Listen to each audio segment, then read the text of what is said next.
gars, bienvenue sur JT Box. Alors les gars, on va faire un petit retour, une petite réaction à chaud sur le combat d'hier soir. J'étais au bord du ring les gars, donc je vais vous dire mon ressenti, ce que j'en pense. Moi les gars, on va pas chipoter, vous me connaissez sur la chaîne, pas de langue de bois, donc je vais vous dire vraiment ce que je pense de ce fight et ce que je pense de Tony Oka à l'heure actuelle, un jour après son combat contre Arsène Niaguiev. Donc pour moi, les gars, il perd ce combat, Tony. Je ne vais pas commencer à vous dire il a gagné, non. Si tu veux entendre ce discours-là, tu vas chez d'autres youtubeurs mythos où tu vas en trouver plein, t'inquiète pas. Ici, en tout cas moi, je pars du principe où je ne peux pas mentir à une personne, tu vois, et encore moins aux boxeurs. Ça les dessert et ça ne leur rend pas service à l'avenir si tu mens à un boxeur. Pour moi, il perd. Mais on va commencer par le pointage. Alors, le pointage extraordinaire. Attention, il y a que, je vais dans cette vidéo, je vais être positif, les gars. Vraiment positif pour Tony Oka. Parce que oui, il perd, mais il gagne derrière. Et je vais essayer de développer. Donc, le pointage, les gars, officiel des trois juges français, 96-94, 98-92 et 97-93. Alors, le 98-92, s'il donne deux rounds à Yaliev, faut qu'il m'explique, lui aussi. Et le 97-93, il donne que trois rounds à Yaliev. Lui aussi, il faut qu'il m'explique. Le 96-94, donc ce juge-là qui donne 6 rounds à Tony et 4 rounds à Yaliev, ça va. Je peux le comprendre. Je peux l'entendre. Ça peut s'expliquer. Maintenant, moi, les gars, je donne clairement 6 rounds pour Arslan Yaliev, donc le russe, et 4 rounds pour Yoka. Donc ça serait du 96-94 en la faveur de Yaliev. Pour moi, il a gagné ce combat. C'est lui qui a été plus impactant. À deux reprises, il touche Tony salement, vraiment dur. On voit Tony dans le dur, qui est obligé de faire des rounds de survie. Beaucoup plus de débit, beaucoup plus de volume, beaucoup plus relâché, plus impactant, qui finit mieux les rounds. Le russe, pour moi, il était au-dessus. C'est pas un top 38 pour rien, il l'a prouvé, c'était un invaincu, il l'a prouvé ce soir. Vraiment. Maintenant, chez Tony, j'ai vu des mauvaises choses aussi. C'est beaucoup trop statique, les gars. C'est beaucoup trop statique face à son adversaire. Tony, frangin, tu laisses trop travailler ton adversaire. Quand tu es en statique comme ça, vous savez, j'ai expliqué dans une autre vidéo, je ne sais plus laquelle, où il y a des boxeurs qui sont en start and stop et l'engagement. Tony, il est trop dans le start and stop. Quand il est en défense, il se met en statique hermétique et il ne fait pas grand-chose. Soit il jette sur son adversaire pour aller au contact, soit il reste et ensuite derrière, il revient pour donner des coups. Ça, c'est plus à refaire. Pas à ce niveau-là. Pas avec des mecs qui font plus de 100 kilos. Tu ne dois pas rester en face comme ça, Tony. Tu dois bouger, boxe sur tes jambes, avec ton jab, avec ton direct, et des choses simples.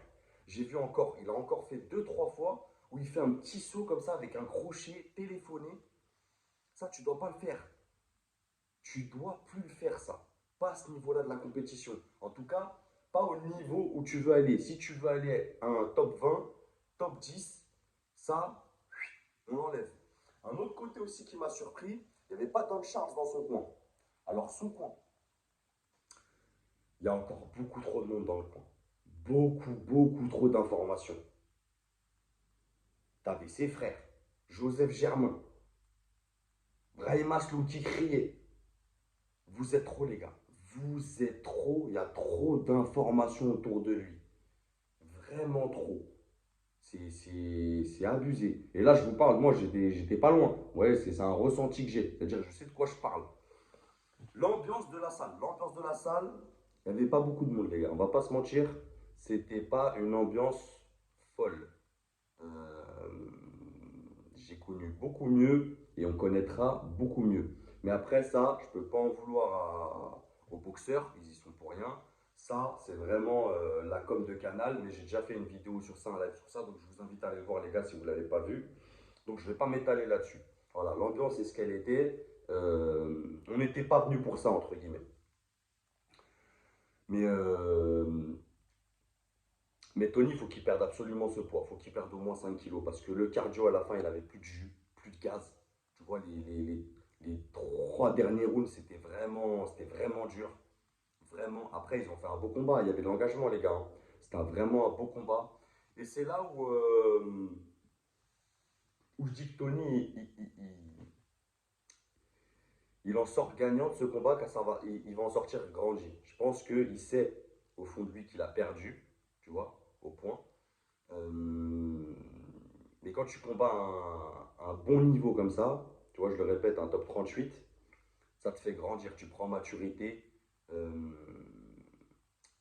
Là, il a regagné sa confiance, tu vois, même si c'est une victoire. Voilà, merci les juges. Euh, Ça reste une victoire. Tu vois, il va reprendre confiance devant son public. On était là pour le soutenir. On va pas mentir, ça c'est sûr. Mais on était là pour le soutenir. J'ai vu de belles choses aussi. J'ai vu de belles choses quand il fait des choses simples. Vous voyez, gauche, gauche, droite. Et ça manque encore un peu de crochet. Ça manque encore un peu de méchanceté aussi. Il n'y a pas assez de violence dans les coups. Après, peut-être que peut-être qu'il n'a pas ce truc de violence dans les coups. Tu vois. Peut-être que c'est vraiment un technicien. euh,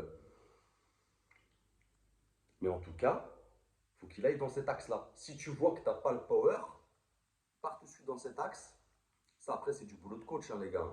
Moi, je ne suis pas coach, tu vois. Je dis ce que je vois et je dis les axes d'amélioration que je peux entrevoir, tu vois.